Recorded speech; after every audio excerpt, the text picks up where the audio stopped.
is a cause of CFS, either acting alone or in combination with other viruses that live within us. Or it could mean that this virus is actually pretty common inside most of us, but in very small numbers, so it's hard to pick it up on tests that we have today with today's technology. And in CFS, there's something that goes wrong with the immune system, for which I've already summarized the evidence, and that this virus is asleep within us and it gets awakened by the immune dysfunction, but it's not a cause of the illness. It's the cart, not the horse. It's the horse, rather, not the cart. So it could be a cause. It could be just a reflection of the illness, not a cause. And we obviously don't even know yet that it is associated with CFS. But if it should be found, we still wouldn't show with that association that it was a cause.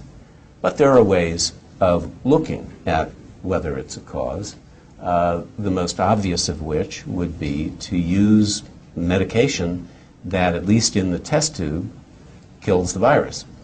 If that kind of medication led to lower levels of the virus in the body and to people feeling a lot better, that would be pretty good evidence that it was a cause. But we're not there yet. We don't yet know that this virus is associated, and we certainly don't know if it is a causal agent.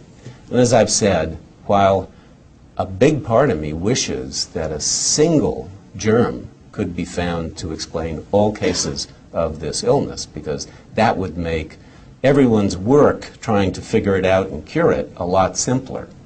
I have never believed that it's going to be that simple. I think that we already know, and I've summarized some of the evidence, that several other infectious agents can trigger this illness.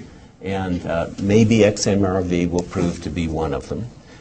Maybe an uncommon cause, maybe a common cause. We just don't know yet. So, viruses and CFS, just to summarize my own current view, is that infectious agents, most of them viruses, but sometimes bacteria, can probably trigger and perpetuate CFS. I think there's enough evidence in the literature of that now to say that that's pretty well established. The agents all share a common property. They can't be eradicated by the immune system. There's now solid evidence that CFS can follow a new infection. I showed you the Australia study that nailed that to most everyone's satisfaction. And it's possible that in CFS, different infectious agents interact to cause symptoms. So, for instance, if XMRV were associated with this illness, it could be that it reawakens some other virus that's in the body, and that you need the two of them together to cause the symptoms of the illness.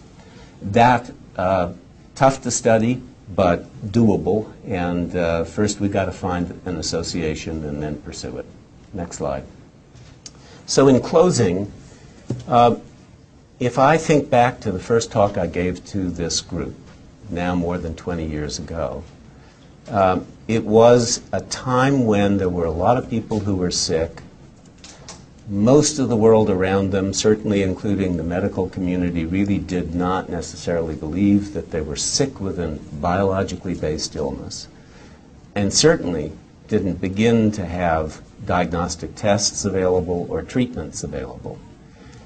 Now it's 20 years later, 5,000 research papers later, hundreds of laboratories around the world studying this illness. We still don't have a cure. We don't even yet have a really good diagnostic test. But looking at it from the trenches of a physician and a scientist who has studied this illness over 20 years, I am very impressed by how much we have learned and by how attitudes around me in the medical community have changed. They haven't fully changed to the degree I would like. There are still some skeptics. But now studies by the CDC of national doctor attitudes about CFS find that I believe the number is something like 75 to 80% of American physicians now believe CFS is really a biologically based disease. They're very frustrated by it, and they're not always happy to see patients with it because a doctor wants to have a solution for you. And if the doctor doesn't even have a diagnostic test, let alone a cure, a doctor feels like he's or she is failing in his or her responsibility to you. And that's, I think, one of the reasons that a lot of my colleagues are just as soon happy that I and some other people take patients with CFS, but they don't. If there are fundamental advances made in the next year or two around a diagnostic test or a treatment, or just understanding the causes of this illness better, I think attitudes will suddenly change rapidly, and you're going to find lots more scientists who want to study it, lots more doctors who want to learn how to treat patients with it. And I'm optimistic that in the next 2 years there will be better progress than there has been up until now because of that base of 5,000 studies that have been done over the last 20 years since I first spoke to you. Thanks very much.